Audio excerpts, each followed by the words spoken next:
नमस्कार। YouTube channel maths era and civil engineering by R P. Vyas से मैं आर.पी. व्यास डिप्लोमा और बीटेक कर रहे सिविल इंजीनियरिंग ब्रांच के उन सभी स्टूडेंट्स का हार्दिक स्वागत करता हूं जिनको आरसीसी सब्जेक्ट की तैयारी करनी है। देखिए, आरसीसी में एक बहुत इम्पोर्टेंट चैप्टर है कॉलम्स, और कॉलम को हम कहते हैं हिंदी में स्तंभ। आपके इसमें दो तरह के कॉलम्स होते हैं, एक तो एक्सियली लोडेड और एक होता है एसेंट्रिकली लोडेड। डिप्लोमा के अंदर एक्सियली लोडेड कॉलम यानी अक्षीय भारित स्तंभ ही पाठ्यक्रम है, जबकि बीटेक में एक्सियली लोडेड के साथ साथ में एसेंट्रिकली लोडेड यानी कि उत्केंद्रित भार से भारित कॉलम भी पाठ्यक्रम में है। फिलहाल मैं आपके लिए ये जो वीडियो लेके आया हूँ, इसमें हम एक्सियली लोडेड कॉलम की बात कर रहे हैं। अब कॉलम में भी दो प्रकार के प्रश्न बनते हैं, चाहे वो एक्सियली लोडेड हो चाहे वो एसेंट्रिकली। एक तो उनकी एनालिसिस और एक उनकी डिज़ाइन। एनालिसिस में क्या होता है कि आपको कॉलम का क्रॉस सेक्शन दे दिया होता है, डिटेल सारी दे दी होती है, और आपसे ये पूछा जाता है कि बताइए ये कॉलम कितना लोड उठा पाएगा, इसकी अल्टीमेट लोड बेरिंग कैपेसिटी कितनी है। हमें PU निकालना होता है, अल्टीमेट लोड। और दूसरे प्रकार के क्वेश्चन आते हैं डिज़ाइन के, जिसमें आपको लोड कितना आ रहा है अल्टीमेट वो पता होता है, और आपको कॉलम का क्रॉस सेक्शन क्या होगा यानी इसकी साइज़ क्या होगी, उसमें रीइंफोर्समेंट क्या लगेगा, लेटरल रीइंफोर्समेंट किस प्रकार का होगा, ये सारी बातें आपको तय करनी पड़ती है। तो आज हम जो इस वीडियो में करने जा रहे हैं वो है एनालिसिस, यानी कि आपको कॉलम का क्रॉस सेक्शन दे रखा है और उसकी अल्टीमेट लोड बेरिंग कैपेसिटी निकालनी है। तो देखिए, डिप्लोमा की पाठ्यक्रम में ये एक प्रश्न आया था। मैं 3 क्वेश्चन लूँगा इसके अंदर। तो पहले 2019 स्पेशल में, जिसमें कहा गया है कि 400 mm बाई 400 mm का एक शॉर्ट कॉलम है, जिसमें 4 बार्स स्टील की हैं और हर एक का डायमीटर है 20 mm। M20 ग्रेड की कंक्रीट है और FE 415 ग्रेड का स्टील है। और एक जो ये न्यूनतम उत्केंद्रता होती है, मिनिमम एसेंट्रिसिटी, वो 0.05D से कम है, जो कि होनी चाहिए, और आपको इसमें से कह दिया गया, वरना आपको चेक करना पड़ता। ये इसमें आपको कह दिया गया है। तो पहले अपन इस क्वेश्चन को कर लेते हैं। तो देखिए, मैंने इसको सॉल्व किया हुआ है यहाँ पे, ये रहा क्वेश्चन। अच्छा, ये कोई भी क्वेश्चन अपन करेंगे ना, उसके पहले कुछ स्टेप समझ लेते हैं ताकि हमको कोई दिक्कत नहीं आए, उसके बाद हम क्वेश्चन करेंगे। तो जब कभी सवाल आता है एनालिसिस का, तो पहला स्टेप है कि एंश्योर दैट, इस बात को तय कर लो, इस बात को पक्का कर लो, पुख्ता कर लो कि कॉलम जो है वो शॉर्ट है, कि हम शॉर्ट कॉलम की लोड कैरिंग कैपेसिटी निकालने जा रहे हैं। दूसरा, ये एश्योर कर लो कि जो न्यूनतम उत्केंद्रता है यानी कि ई मिनिमम, वो 0.05 इंटू बी यानी कि 0.05 इंटू लीस्ट लेटरल डायमेंशन से ज़्यादा नहीं है, यानी इससे कम है या इसके बराबर है, ज़्यादा नहीं होनी चाहिए। और ई मिनिमम निकालने का एक फॉर्मूला है, जिसे हम बाद में निकालेंगे, चेक करेंगे। एक्चुअल लेंथ बटा 500 प्लस लीस्ट लेटरल डायमेंशन बटा 30। ये पहला स्टेप हो जाएगा, यानी हम इस बात को एश्योर कर लें कि कॉलम शॉर्ट है और ई मिनिमम इसका इससे ज़्यादा नहीं है। दूसरा, आप ग्रेड ऑफ कंक्रीट और ग्रेड ऑफ स्टील के आधार पर FC की निकाल लें, characteristic strength of concrete FI निकाल लें, yield stress of steel ASC निकाल लें, area of steel in compression, और AC निकाल लें, एरिया ऑफ कंक्रीट। कैसे निकालेंगे? देखिए, आपको जब कॉलम की साइज़ दे रखी है, तो हम कॉलम का जो होता है ग्रॉस एरिया, जैसे मान लो 400 बाई 400 की साइज़ है, तो 400 इंटू 400 mm² हो गया ग्रॉस एरिया। और आपको मान लीजिए स्टील का एरिया दे रखा है, कैसे दे रखा है, आपको नंबर ऑफ बार्स पता होंगी और उसका डायमीटर पता होगा, तो आप एक बार का एरिया निकाल के नंबर ऑफ बार से गुणा कर देंगे तो एरिया आ जाएगा स्टील का, और उस एरिया को जब घटाएंगे ग्रॉस में से तो एरिया ऑफ कंक्रीट आ जाएगा। यानी कि आपको इस स्टेप के अंदर FCK, FY, ASC और AC पता कर लेना है।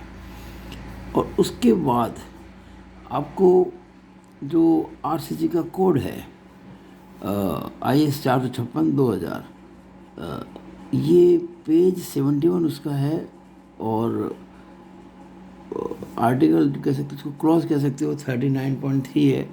देखिए मैं आपको बताता हूँ इसके अंदर, पेज 71 आर्टिकल 39.3, पेज 71, और ये है इसका क्लॉज 13.3। ये देखिएगा, ये रहा यहाँ पे, ये तो रहा आपको पेज 71, और ये रहा इसका clause 39.3, short actually loaded members company. देखिए पी यू इजिकल टू आपको दे रखा है यहाँ पे 0.4 F C K into A C plus 0.67 F I into A S C. तो देखिए मैंने ये लिख दिया 0.4 F C K into A C plus 0.67 F I into A S C. आप इस फॉर्मूले का प्रयोग करके उसकी अल्टीमेट लोड बेरिंग कैपेसिटी निकाल सकते हैं। एक और बात ध्यान रखनी है, कई बार आपको कह देते हैं एग्ज़ाम के अंदर क्वेश्चन में कि ये मैं बात कर रहा हूँ सर्कुलर कॉलम के लिए। वैसे तो सर्कुलर कॉलम में कभी कभी अपन लेटरल टाइज लगा सकते हैं, जैसे कि स्क्वायर और रेक्टेंगल होती है, लेकिन नॉर्मली जब कॉलम होता है सर्कुलर, तो हमें हेलिकल रीइंफोर्समेंट लगाना चाहिए, हेलिकल रीइंफोर्समेंट।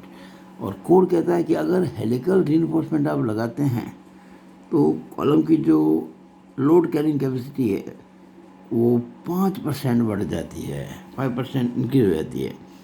तो आप क्या करें, ये जो फॉर्मूला है पीयू का, इसको 1, इसमें जो वैल्यू आ रही है ना पीयू की, इस वैल्यू को 1.05 से गुणा कर देंगे। देखिए 1.05 से मैंने मल्टीप्लाई कर दिया, यानी कि इसकी लोड कैरिंग कैपेसिटी 5% ज़्यादा। यानी मान लीजिए कोई लेटरल टाइज होती और होता कॉलम सर्कुलर, और वो ले सकता था 100 किलो न्यूटन, तो अगर उसकी जगह लगाएंगे लेटरल टाइज की लगाते हैं आप हेलिकल रीइंफोर्समेंट, तो वो 105 किलो न्यूटन लेगा, यानी कि 5% कैपेसिटी बढ़ जाएगी।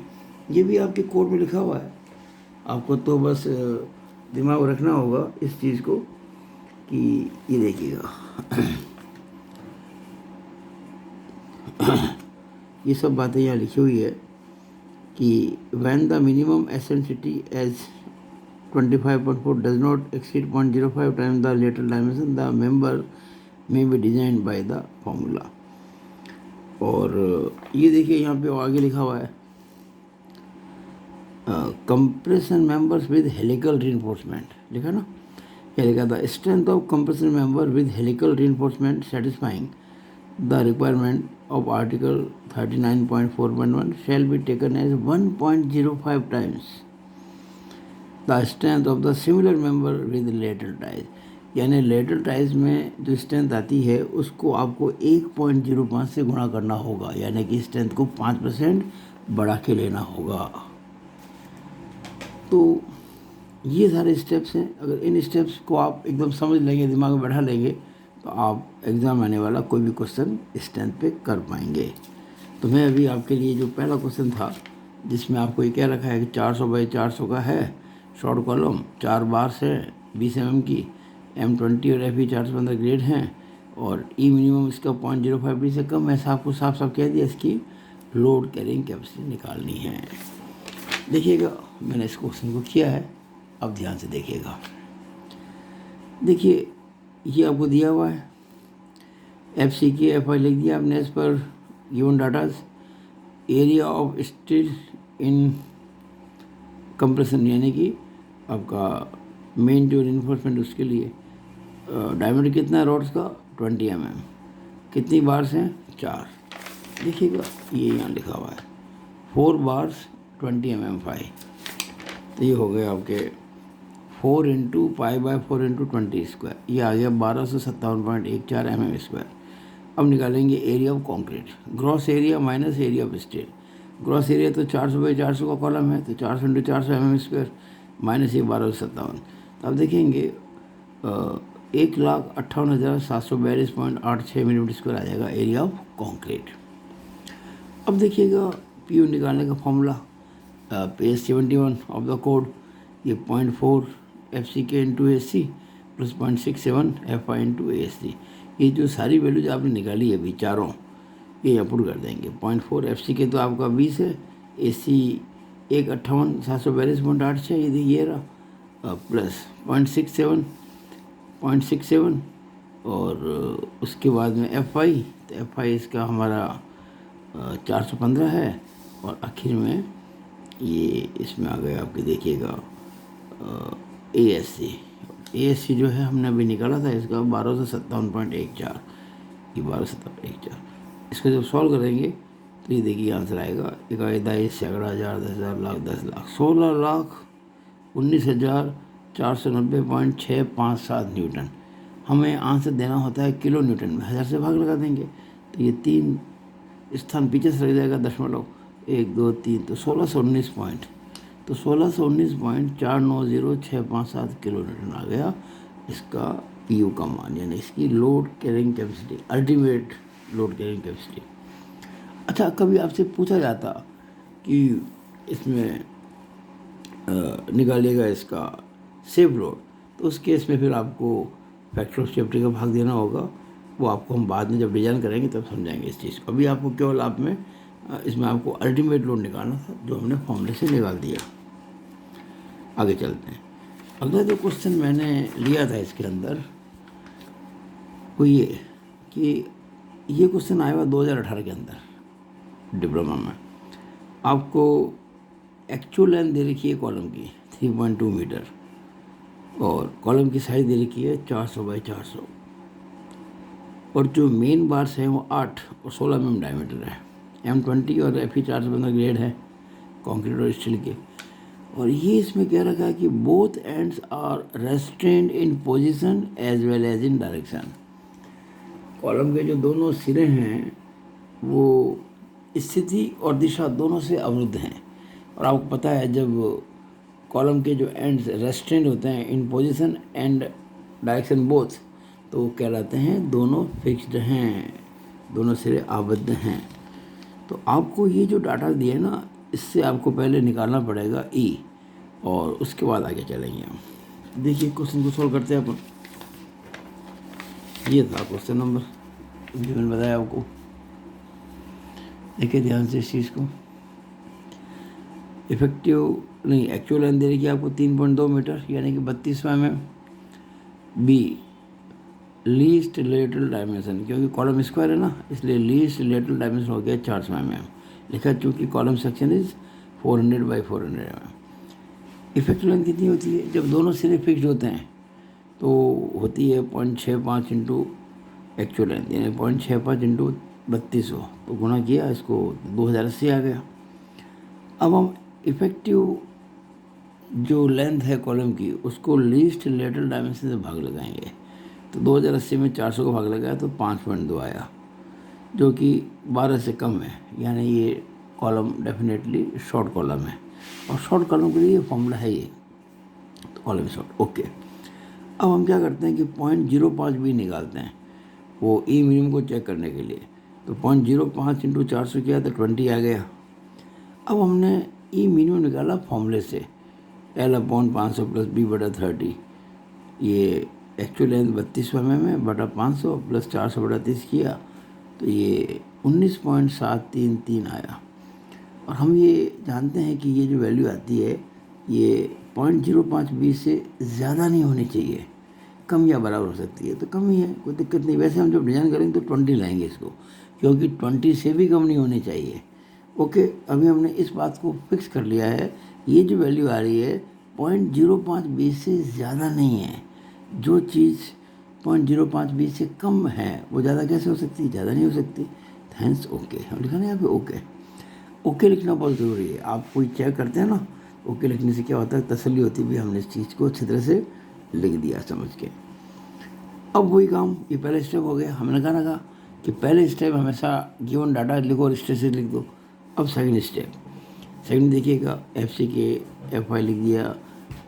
16 mm की 8 रॉड्स हैं, मेन जो रेनफोर्सिंग बार है उसका एरिया निकाल दिया। फिर जो ग्रॉस एरिया है कॉलम का 400 स्क्वायर उसमें से घटा दिया तो ये एरिया ऑफ कंक्रीट आ गया। और अब देखिएगा, आप पता करना PU यानी कि अल्टीमेट लोड।